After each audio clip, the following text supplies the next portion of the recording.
آئی سی سی women's cricket world cup میں آج پاکستان اور بھارت کی ٹیمیں مد مقابل ہوں گی۔ میچ بارش سے متاثر ہونے کا امکان ہے۔ میچ کے آغاز سے قبل بارش کی پیش گوئی کی گئی ہے جو وقفے سے جاری رہ سکتی ہے۔ کولمبو میں گزشتہ روز بھی مسلسل بارش کا سلسلہ جاری رہا تھا۔ بارش کی وجہ سے سری لنکا اور آسٹریلیا کے درمیان میچ ختم کر دیا گیا تھا۔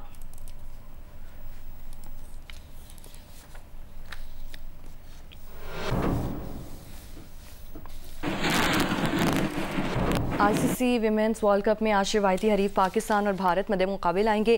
میچ کی تیاری کے سلسلے میں پاکستان ویمن ٹیم نے انڈور ٹریننگ کی۔ ایونٹ کے پہلے میچ میں پاکستان کو بنگلہ دیش کے خلاف شکست ہوئی تھی جبکہ بھارت نے سری لنکا کو مات دی تھی۔ دونوں ٹیمیں کولمبو کے پریما داسا اسٹیڈیم میں آمنے سامنے ہوں گی۔ میچ کی تیاری کے لیے پاکستان وومن کرکٹ ٹیم کی ٹریننگ ہفتے کو شیڈیول تھی مگر بارش کے سبب یہ پریکٹس سیشن منسوخ ہو گیا۔ اس ٹاکرے کی تیاری کے لیے پاکستان وومن کرکٹ ٹیم نے انڈور سیشن میں جم کر پریکٹس کی۔ کھلاڑی نے گامنی ڈسنائے کے انڈور نیٹ پر بیٹنگ اور بالنگ کی مشقیں کی۔ ہیڈ کوچ محمد وسیم اور دیگر کوچز کی نگرانی میں وومن کرکٹر نے فزیکل ٹریننگ میں بھی حصہ لیا۔ ایک روزہ کرکٹ میں اگر دونوں ٹیموں کے ریکارڈ کی بات کی جائے تو اس فارمیٹ میں پاکستان اور بھارت کے درمیان 11 مقابلے ہو چکے ہیں اور تمام میں بھارت نے فتح حاصل کی ہے۔ دونوں ٹیموں کے درمیان آخری ایک روزہ میچ 6 مارچ 2022 کو نیوزی لینڈ میں ورلڈ کپ کے سلسلے میں کھیلا گیا تھا جس میں بھارت نے 107 رن سے فتح سمیٹی تھی۔ وزیر اعظم شہباز شریف ملیشیا کے 2 روزہ سرکاری دورے پر کوالالمپور کے لیے روانہ ہو گئے ہیں۔ نائب وزیر اعظم اسحاق ڈار، وفاقی وزیر اطلاعات عطا اللہ تارڑ اور معاون خصوصی طارق فاطمی بھی وزیر اعظم کے ہمراہ ہیں۔ وزیر اعظم شہباز شریف ملیشیا کے وزیر اعظم انور ابراہیم کی دعوت پر ملیشیا کا دورہ کر رہے ہیں۔ وزیر اعظم اپنے دورے کے دوران ملیشیا کے وزیر اعظم سے ملاقات کریں گے۔ دورے کے دوران دونوں ممالک کے درمیان وفود کی سطح پر بات چیت ہوگی۔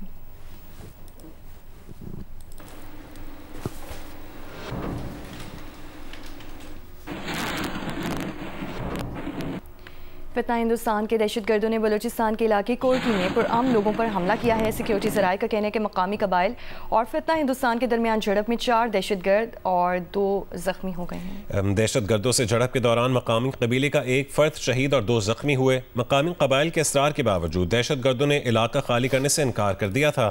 ذرائع کا کہنا ہے کہ دہشت گردوں کے مذموم عزائم کے پیش نظر مقامی قبائل نے اپنے دفاع کا فیصلہ کیا ہے۔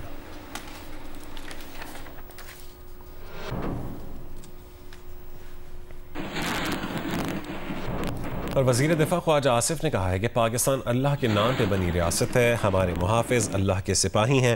اس دفعہ بھارت اپنے طیاروں کے ملبے میں دفن ہوگا۔ ایک بیان میں خواجہ آصف نے کہا ہے کہ بھارتی فوجی اور سیاسی قیادت کے بیانات اپنی خاک میں ملی ساکھ کو بحال کرنے کی ناکام کوشش ہے۔ اتنی فیصلہ کن شکست کے بعد جس کا سکور 6-0 رہا ہو، اگر دوبارہ کوشش کی تو سکور پہلے سے کہیں بہتر ہوگا۔ جس طرح بھارت میں عوامی رائے تاریخ کی بدترین شکست کے بعد حکومت کے خلاف ہوئی اور مودی اور اس کا ٹولہ جس طرح اپنی ساکھ کھو بیٹھا، اس کا دباؤ بھارتی لیڈرشپ کے بیانات سے ظاہر ہو رہا ہے۔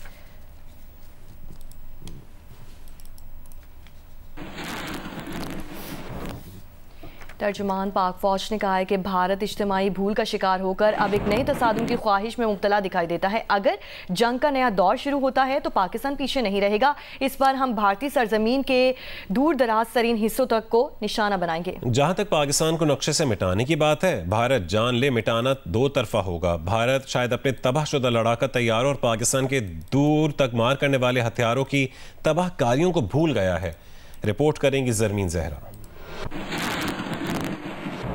آئی ایس پی آر نے اپنے بیان میں کہا ہے کہ بھارتی سیکیورٹی اداروں کے جارحانہ غیر ذمہ دارانہ بیانات انتہائی تشویش کے ساتھ نوٹ کیے گئے ہیں جو جارحیت کے لیے من گھڑت بہانوں کی نئی کوشش ہے۔ یہ صورتحال جنوبی ایشیا میں امن و استحکام کے لیے سنگین نتائج کا باعث بن سکتی ہے۔ بھارت نے خطے میں تشدد کو ہوا دے کر دہشت گردی کی سرپرستی کی مگر وکٹم کارڈ کا فائدہ اٹھاتا رہا۔ بھارت کا یہ بیانیہ کافی حد تک بے نقاب ہو چکا ہے۔ دنیا بھارت کو سرحد پار دہشت گردی کا حقیقی چہرہ اور علاقائی عدم استحکام کا مرکز تسلیم کر چکی ہے۔ آئی ایس پی آر کا کہنا ہے بھارت شاید اپنے تباہ شدہ لڑاکا طیاروں اور پاکستان کے دور تک مار کرنے والے ہتھیاروں کی تباہ کاریوں کو بھول گیا ہے اور اب ایک نئے تصادم کی خواہش میں مبتلا دکھائی دیتا ہے۔ ترجمان پاک فوج کا کہنا ہے کہ بھارتی دفاعی وزیر، فوج اور فضائیہ کے سربراہان کی انتہائی اشتعال انگیز بیانات سامنے آئے ہیں۔ بھارتی بیانات کے پیش نظر واضح انتباہ دیتے ہیں کہ مستقبل کا تنازع انتہائی تباہ نتیجے کا باعث بن سکتا ہے۔ اگر جنگ کا نیا دور شروع ہوتا ہے تو پاکستان پوری قوت اور پختہ عزم کے ساتھ کسی بھی ہچکچاہٹ یا پابندی کے بغیر جواب دے گا۔ کسی نیو نارمل کی کوشش کرنے والوں کو معلوم ہونا چاہیے پاکستان نے جواب کا نیو نارمل قائم کر رکھا ہے جو تیز، فیصلہ کن اور تباہ کن ہوگا۔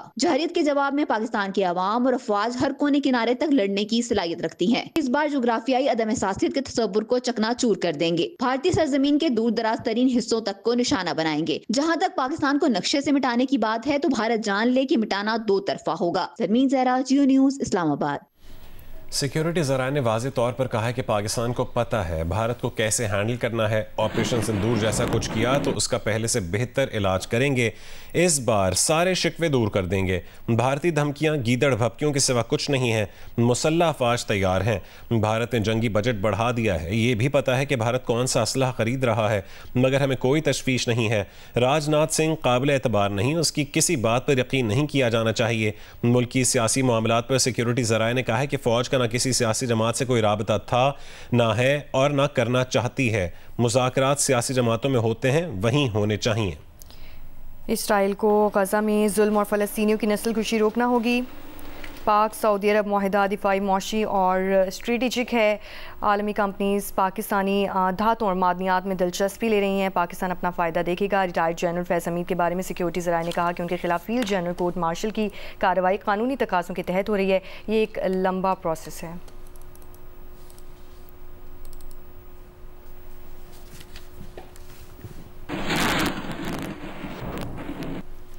ترجمان دفتر خارجہ نے کہا ہے کہ سمودھ فلاٹیلا میں سوار پاکستانی شہریوں کی حفاظت اور واپسی کے لیے عالمی شراکت داروں سے رابطے میں ہیں۔ 2 یورپی ملک کے سفارتی ذرائع سے تصدیق ہوئی ہے کہ مشتاق احمد اسرائیلی قابض فورسوں کی حراست میں موجود ہیں۔ 2 یورپی ملک کے سفارتی ذرائع سے یہ بھی معلوم ہوا کہ مشتاق احمد خیریت سے ہیں۔ مقامی قانونی ضوابط کے مطابق سابق سینیٹر مشتاق احمد کو عدالت میں پیش کیا جائے گا۔ عدالت سے ڈیپورٹیشن آرڈر جاری ہونے کے بعد ان کی واپسی فوری بنیادوں پر ممکن بنائی جائے گی۔ وزارت خارجہ نے ان افراد کی واپسی بھی ممکن بنائی جو پہلے اتر گئے تھے۔ توقع ہے کہ شہریوں کی واپسی کا عمل آئندہ چند دنوں میں مکمل ہو جائے گا۔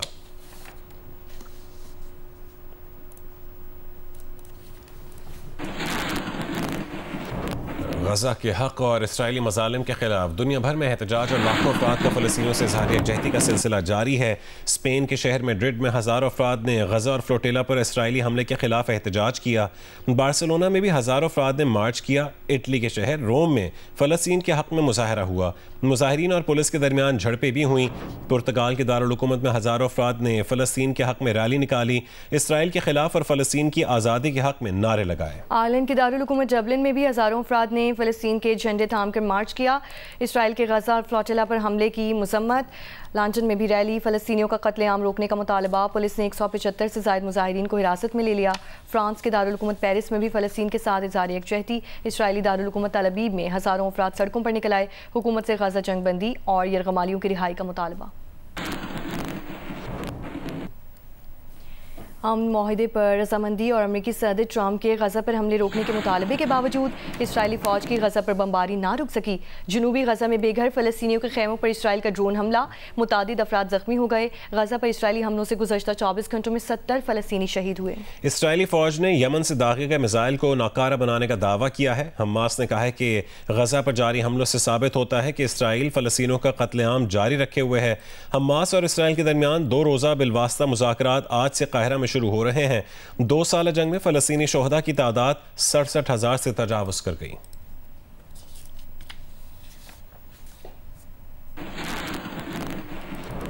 امریکی صدر ٹرمپ نے کہا ہے کہ بات چیت کے بعد اسرائیل نے انخلا کی ابتدائی لائن پر رضامندی ظاہر کر دی ہے۔ اس بارے میں حماس کو آگاہ کر دیا گیا ہے۔ حماس کی تصدیق کے بعد جنگ بندی فوری طور پر مؤثر ہو جائے گی اور یرغمالیوں اور قیدیوں کا تبادلہ شروع ہو جائے گا۔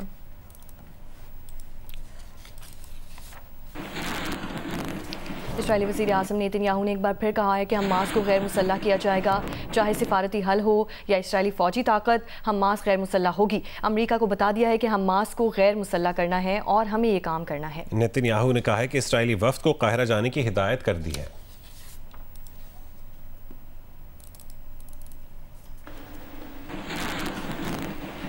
امریکی اخبار دی نیو یارک ٹائمز کی رپورٹ کے مطابق ٹرمپ کے غزہ امن منصوبے نے نیتن یاہو کو مشکل میں ڈال دیا ہے۔ سب کچھ ویسے نہیں ہوا جس طرح اسرائیلی وزیر اعظم نیتن یاہو چاہتے تھے۔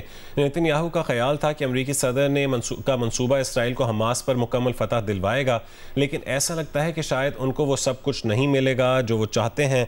حماس نے اعلان کیا کہ وہ تمام یرغمالیوں کو رہا کرنے کے لیے تیار ہے، لیکن ہتھیار ڈالنے سے انکار کیا۔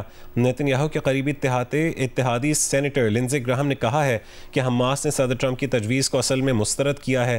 نیتن یاہو داخلی سیاسی خدشات اور مشرق وسطی کے مسلم اور عرب ممالک کی جانب سے جغرافیائی دباؤ کے درمیان پھنسے ہوئے ہیں۔ دنیا کے کئی ممالک نے حماس کی جانب سے پیش رفت کا خیر مقدم اس طرح کیا جیسے امن پہلے ہی قائم ہو چکا ہو۔ اسرائیلی وزیر اعظم نیتن یاہو نے گزشتہ روز حماس کے مذاکرات کی پیشکش کو مسترد نہیں کیا، بلکہ بات چیت کو صرف چند دنوں تک محدود رکھنے کی خواہش ظاہر کی۔ اسرائیلی خارجہ امور کے سینئر اہلکار ایرن ایڈزین نے کہا ہے کہ مذاکرات جنگ بندی کی شرائط کے تحت کیے جائیں گے، جو کہ نیتن یاہو کے ڈیزائن کے خلاف ہے۔ نیتن یاہو چاہتے تھے کہ سب اسرائیلی فوجی دباؤ سے ہو۔ تجزیہ کاروں کا یہ بھی خیال ہے کہ اگر نیتن یاہو اسے کامیابی کے طور پر مارک کرنا چاہتے ہیں تو وہ کر سکتے ہیں، لیکن اس کے ساتھ ہی ایک مختلف کہانی کی امید کر رہے تھے۔ بحر عرب میں موجود سمندری طوفان شکتی مزید شدت اختیار کر کے شدید سمندری طوفان کی شکل اختیار کر گیا ہے۔ شکتی اس وقت کراچی سے 700 کلومیٹر دور ہے۔ محکمہ موسمیات کے مطابق شمال مغربی بحر عرب میں موجود شدید سمندری طوفان شکتی اس وقت کراچی کے جنوب مغرب سے 700 کلومیٹر دور ہے۔ اس وقت یہ شدید سمندری طوفان کی شکل اختیار کر چکا ہے۔ پاکستان کے ساحلی علاقوں کو اس سمندری طوفان سے کوئی خطرہ نہیں ہے۔ محکمہ موسمیات کے مطابق شکتی اس وقت عمان کے ساحل سے 250 کلومیٹر جنوب مغرب میں موجود ہے۔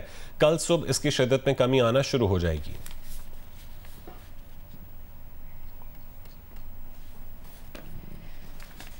پنجاب کے مختلف شہروں میں موسم نے اچانک کروٹ بدلی۔ تیز ہوا اور گرج چمک کے ساتھ موسلا دھار بارش نے موسم خوشگوار بنا دیا۔ وادی نیلم آزاد کشمیر کے بالائی علاقوں میں بھی وقفے سے بارش کا سلسلہ جاری ہے۔ منڈی بہاؤدین، کمالیہ، بہلوال، گوجرا، ٹوبہ ٹیکسنگ، فیصل آباد، چنیوٹ، سرگودا اور جنگ سمیت کئی شہروں میں گرج چمک کے ساتھ بارش ہوئی۔ فیصل آباد اور ٹوبہ ٹیکسنگ میں موسلا دھار بارش کے باعث متعدد علاقوں میں بجلی معطل ہو گئی۔ نیلم آزاد کشمیر میں گریز شانچر ویلی میں وقفے سے بارش ہو رہی ہے، جس سے بالائی علاقوں میں موسم سرد ہو گیا۔ محکمہ موسمیات کے مطابق آج اسلام آباد، پنجاب، خیبر پختونخوا، کشمیر اور گلگت بلتستان کے اکثر مقامات پر بارش کا امکان ہے۔ اس دوران چند مقامات پر موسلا دھار بارش اور ژالہ باری کی بھی توقع ہے۔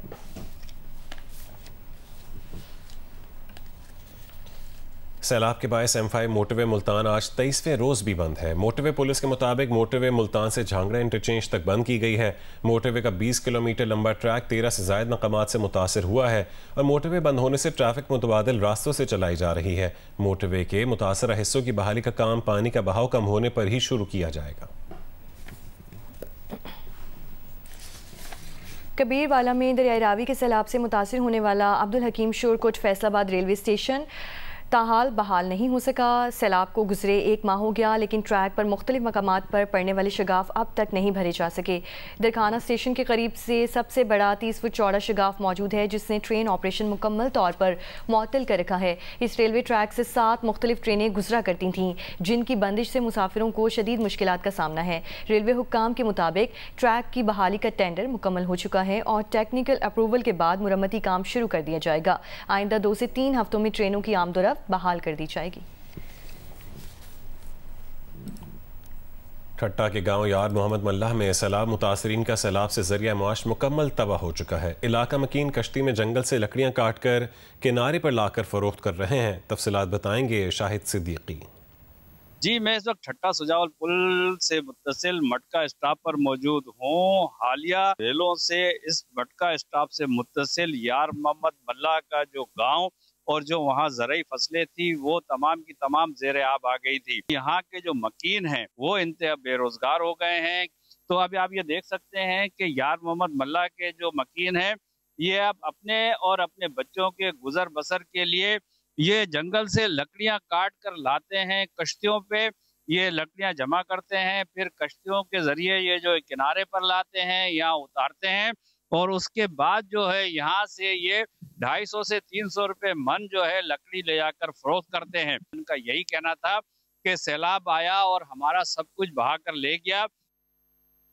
آج دنیا بھر کی طرح پاکستان میں بھی یوم اساتذہ انتہائی عقیدت و احترام کے ساتھ منایا جا رہا ہے۔ یہ دن ان عظیم شخصیات کے نام ہے جو قوموں کو مستقبل کے معمار دیتی ہیں، جو قومی تہذیب و تمدن میں دنیا کی رہنمائی کرتی ہیں۔ وہ اپنا اصل ہیرو اساتذہ کو ہی قرار دیتی ہیں۔ لاہور سے دیکھیے مناہل ہاشمی کی رپورٹ۔ نفس سے جس کے کھلی میری آرزو کی کلی، بنایا جس کی مروت نے نقطہ دام مجھ کو۔ استاد وہ چراغ ہیں جو خود جل کر دوسروں کے لیے روشنی پھیلاتے ہیں۔ یہ وہ لوگ ہیں جو قوم کے نوجوانوں کو خواب دکھاتے اور انہیں حقیقت میں بدلنے کا حوصلہ دیتے ہیں۔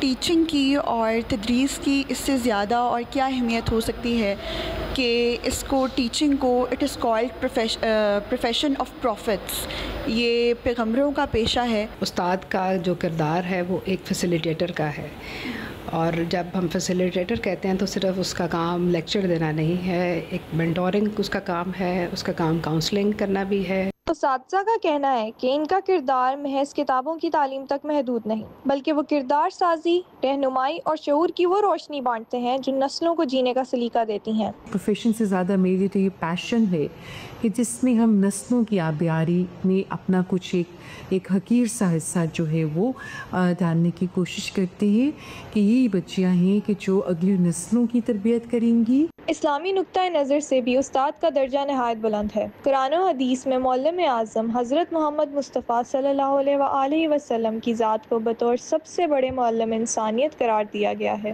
ایک استاد کی ذمہ داری صرف علم پھیلانے تک محدود نہیں، بلکہ یہ طالب علموں کی شخصیت کو سنوارنے کے لیے انسانیت، اخلاقیات اور سماجی شعور بھی فراہم کرتے ہیں۔ مناہل ہاشمی، جیو نیوز، لاہور۔